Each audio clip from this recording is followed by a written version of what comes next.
Hi, I'm Mike Potter, and I'd like to welcome you to the True Wealth Financial Show, a show dedicated to providing Christians with the information and inspiration to successfully navigate financial decisions, intentionally build wealth, and retire with confidence so that they can focus on the more important aspects of life.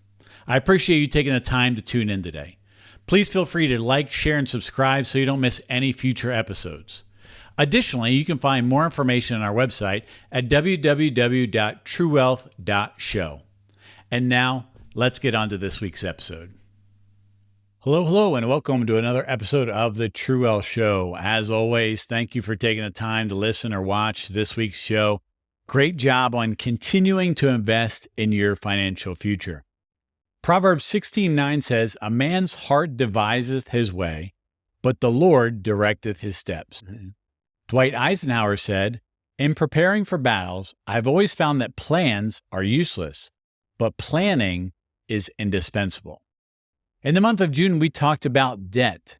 Here, we're going to start a new series on financial planning, talking about what it is, what it's entail, how to find an advisor, and eventually how to start your own financial plan as a DIYer. But first, let's answer the question, why does financial planning even exist in the first place?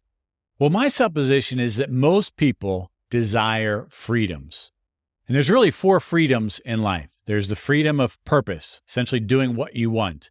The freedom of time, doing it when you want to do it. The freedom of relationship, doing it with whom you want and whom you don't want. And the freedom of money. And I believe it's that last one that really enables the other three. Financial freedom, if you will. But the challenge is that money's complex and confusing and complicated. If you don't believe me, just read an IRS publication or an investment perspective or an insurance policy, right? It gets pretty confusing. But I believe that financial planning as a discipline is a solution to help derive the financial freedom that one actually desires to enhance the life freedom that they want.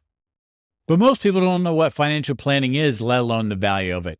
And that's what I want to address today. I want to solve that problem essentially by defining what financial planning is. So let's first dig into financial planning. What is financial planning? So we're going to talk about it from two different directions. One, from a textbook perspective, as well as from a kind of more practical layman's terms, really kind of giving you an illustration of what we're trying to achieve. So from a textbook definition perspective, this is the CFP's definition of financial planning.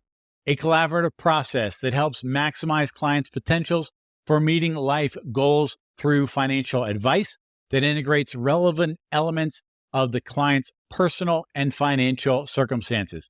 That's quite a definition, but let's unpack that kind of little by little here. Number one, it is a collaborative process. So collaborative means that we work together. It's not me doing everything. It's not you doing everything. We're a team working together to try to help you achieve your goals, which means sometimes I'll be a guide. I'll be out in front of you, kind of leading the way, pointing direction, saying, hey, we should go this way. Sometimes I'll be walking with you. A lot of times I'm just walking with you, helping you walk life together, life and money. And sometimes I'll be behind you, kind of pushing you. You might not want to go that way and trying to motivate you and try to kind of get you going and steer you in the right direction, right? But it's collaborative. It means we have to work together. Number two, it's a process. Financial planning is a process. Frankly, wealth building is a process. Money never stops. It's not like you get to age 40 and it's like, okay, that's it. Never have to deal with this again. Nope. You're constantly going, and life seasons change. Chapters of life changes. So the things that are important in your 20s are not as important in your 40s, which are not as important in your 50s, which are not as important in your 80s. So it's a constantly evolutionary thing. So it's a process really that never stops. But what are we trying to do here? We're trying to help maximize the client's potentials. That's what we're trying to do. We're trying to maximize the potential of doing what? Meeting your life's goals. Life goals, not really financial goals. It's not really about the money. It's about your life. How do you want to live? Where do you want to live? What do you want to do? What do you want to spend your time with? Who do you want to associate? What's life look like? What does the ideal life look like for you?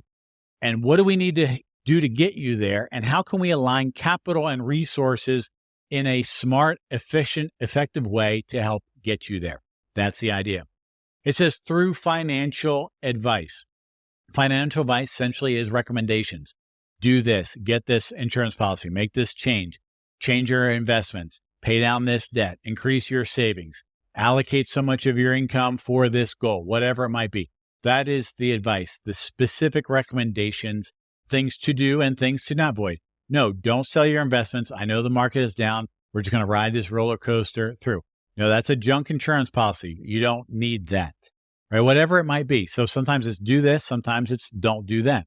The relevant elements of one's personal and financial circumstances, relative elements. So what are the elements of the financial things that apply to you? Not everything is going to apply to you, right? Estate tax might not apply to you. If you don't have children, you don't have to save up for educational goals. If your children are grown and gone, you might not need life insurance. So again, it kind of changes over time, but it's based upon your personal and financial circumstances. So your age, your health, are you married? Are you single? Are you getting married? Are you getting divorced? How many kids do you have? What's your income level? What's your legacy goals? What are you trying to achieve? Where do you want to live? What's your tax brackets? What's your future tax brackets? All these things are personal to you. No two people are exactly the same when it comes to those things. And a lot of it is just values based. What do you value? Christ says, where your treasure is, there will your heart be also. Implying that we spend two things with the things we love. Number one, our time, and number two, our money. And so what is important to you will be different than somebody else, and it might be something different to me. And one of the things that I'll be honest with you that I have to do is I have to keep my values off your financial plan. The whole idea here is to keep your values on your financial plan, helping you achieve what it is that you want to do because it's your life, it's your money, and we want to try to maximize it. Textbook definition of financial planning. Now let's talk from a practical terms. So to help illustrate this, I actually want to draw it out, and I will apologize ahead of time for my handwriting and my drawing. I know it's not great, but I think it'll help put into concept. So financial planning. Financial planning essentially is getting you from here to there. At its basic form, that's what it is, getting you from here to there. So if you know where you are, that's half the battle. And then you have to get clear on what you want. What is it you're trying to achieve in the future? A lot of people don't know, and it changes over time, and that's okay. But here's what I have learned personally, and I know from helping clients. The clearer you can be on what you actually want in life, the easier it is to get there and to achieve it with your money. Now, once we know those 2 points, we know where we are and we know where we're trying to go to. Obviously, from geometry, we all know that the straight line is the easiest path to get there.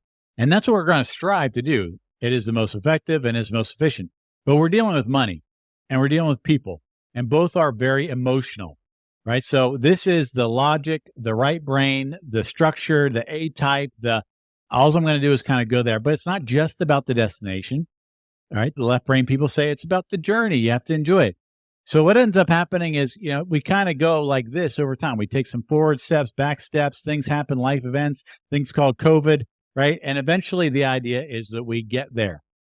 Right. But it's not very clean. And again, financial planning is iterative, which means what might happen essentially is over time, we start here and we think we want to go here, but life happens. And so, maybe we're kind of going on our way and we realize that we don't really want to go there. We really wanted to go here, similar, but different, right? So then we have to kind of course change around.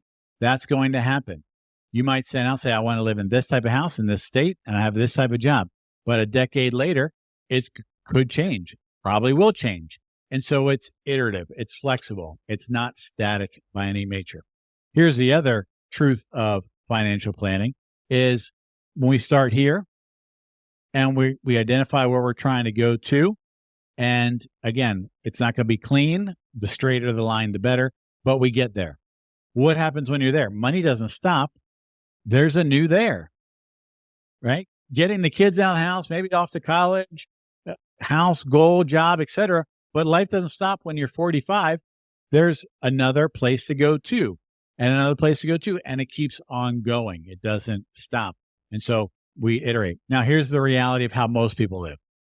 Most people don't even holistically know where they are in money. That's why we have that assessment.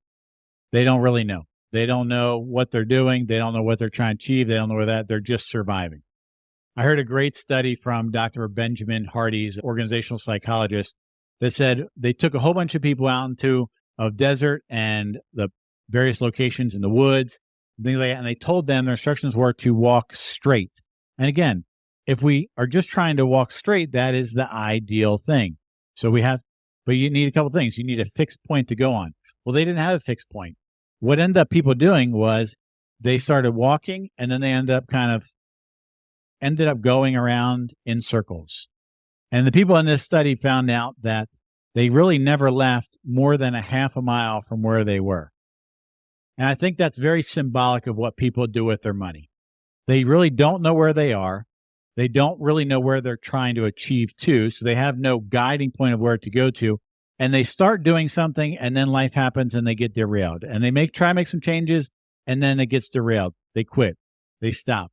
They don't have anywhere they're going to. They don't have any accountability. Life gets hard. Life happens. And so, they kind of work their way out of debt. They go into debt. They get out of debt. They go into debt. They get a new job. They spend more. And they just spend their entire life, 40, 50 years around where they are currently.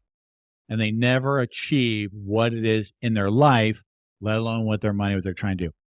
This is what financial planning is all about. Trying to help you get clear on where you are, where you're going to, and in the most effective and efficient manner, recognizing that's emotional, recognizing we're dealing with people on both parties, trying to help you achieve what it is so that, again, you can go to the next there and the next there and the next there. So I hope one of those two definitions, either the textbooks or that one from a more practical, tangible perspective, helps you understand what financial planning is and the value of it.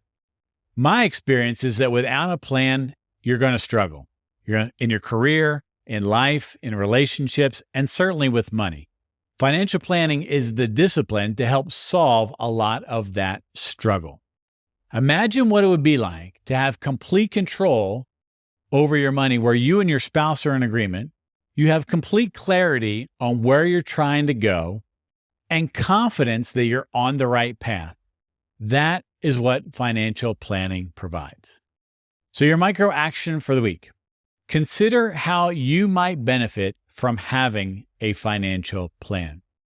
Today we talked about financial planning, why it exists, the definitions of it from a two-perspective fold. I hope this helps you on your financial journey. If you have any questions or comments, you can leave them below or send an email to mike@truewealth.show. And until next time, I hope you have a great day. Thanks again for taking the time to watch this week's episode of the True Wealth Financial Show.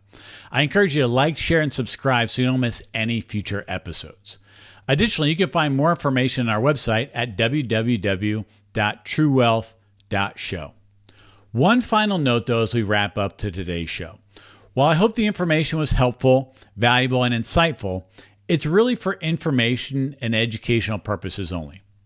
Prior to making any decisions or taking any actions, I'd strongly encourage you to talk to your legal, tax, estate, or financial advisor who's familiar with the unique circumstances of your particular personal situation. Thanks again for watching, and until next time, hope you have a great day.